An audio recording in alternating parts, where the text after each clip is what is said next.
नमस्कार दोस्तों, आपका स्वागत है मनी मैग्नेट पर, जहां हम ट्रेडिंग को सिर्फ एक स्किल नहीं बल्कि एक मानसिक कला मानते हैं। आज हम पहुंच चुके हैं trading in the zone series के आखिरी और सबसे गहरे भाग में। विषय है थिंकिंग इन प्रोबेबिलिटीज, यानी हर ट्रेड को एक संभावना के रूप में कैसे देखें। एक प्रोबेबिलिटी सोच का मतलब क्या है? मार्क डगलस कहते हैं, हर ट्रेड एक यूनिक घटना है, उसका आउटकम कभी भी पक्का नहीं होता। यह बस एक संभावना, प्रोबेबिलिटी है। जब आप सोचते हैं मुझे पता है ये ट्रेड चलेगा, तो आप सर्टेनिटी की इल्यूजन में होते हैं, जो ट्रेडिंग में सबसे बड़ा धोखा है। 2. प्रो ट्रेडर का नजरिया। प्रोफेशनल ट्रेडर सोचता है, मैंने ये ट्रेड अपने नियमों के अनुसार लिया है, मैं जानता हूं कि ये जीत भी सकता है और हार भी सकता है, लेकिन अगर मैं 100 बार यही सेटअप दोहराऊं तो मुझे मुनाफा होगा।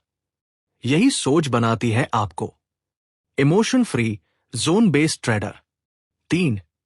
प्रोबेबिलिस्टिक सोच का अभ्यास कैसे करें? मान लीजिए हर ट्रेड एक सिक्का उछालने जैसा है, कभी हेड कभी टेल, लेकिन लॉन्ग टर्म में आपका सिस्टम फायदे में होगा। एक ट्रेड पर फोकस नहीं, 100 ट्रेड पर भरोसा रखो, क्योंकि प्रॉफिट कंसिस्टेंसी से आता है, न कि सर्टेनिटी से। हर नुकसान के बाद घबराना बंद कीजिए, वो तो स्टैटिस्टिकल प्रोसेस का हिस्सा है। 4. प्रोबेबिलिटी सोच में प्रवेश के लिए मानसिक मंत्र। हर दिन ट्रेडिंग से पहले खुद से कहिए, मुझे नहीं पता ये ट्रेड चलेगा या नहीं, लेकिन मुझे पता है कि मेरा सिस्टम लॉन्ग टर्म में काम करता है।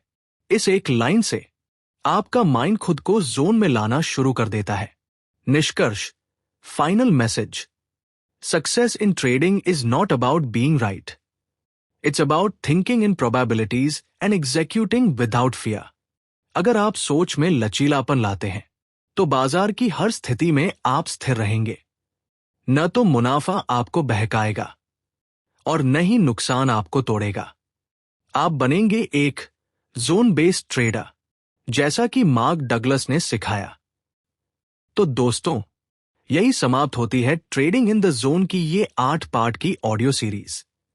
अगर आपने ये सीरीज ध्यान से सुनी है तो यकीन मानिए, अब आप सिर्फ एक ट्रेडर नहीं बल्कि एक सोचने वाला ट्रेडर बन चुके हैं।